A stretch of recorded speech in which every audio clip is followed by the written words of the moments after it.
Hello, intermediate teachers. I'm Robin Dixon, and today I want to show you an easy way to get started with No Red Ink for your grammar, instruction, practice, and literacy workstations. To access No Red Ink, you'll first log into Clever and you'll find the icon that is an N in a pink square, and it says No Red Ink. And when I click on this, it's going to take me to the No Red Ink program.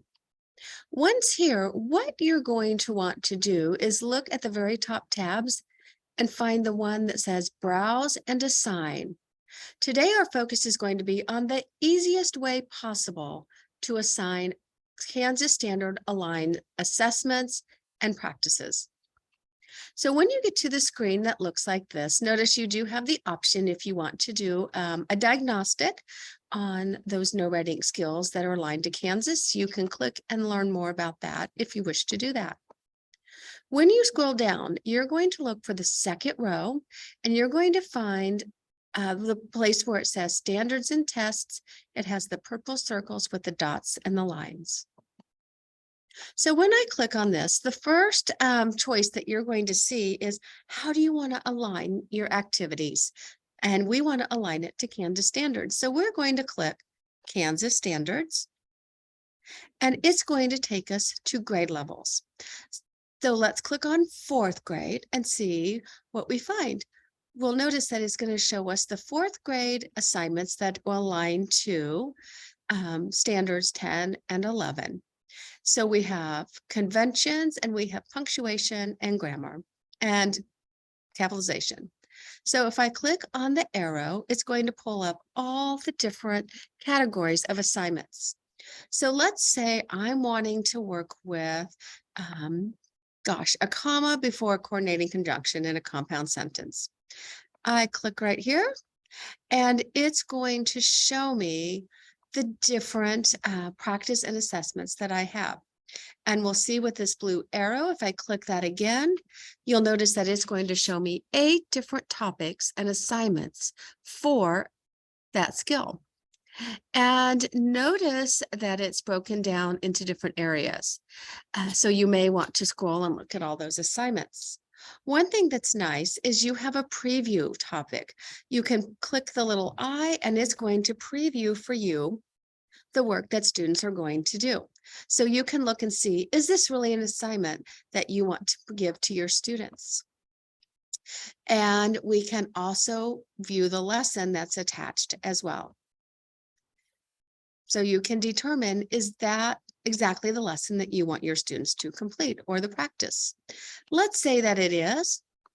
So I'm going to click on the box next to that skill. And notice that I have 3 different items that pop up.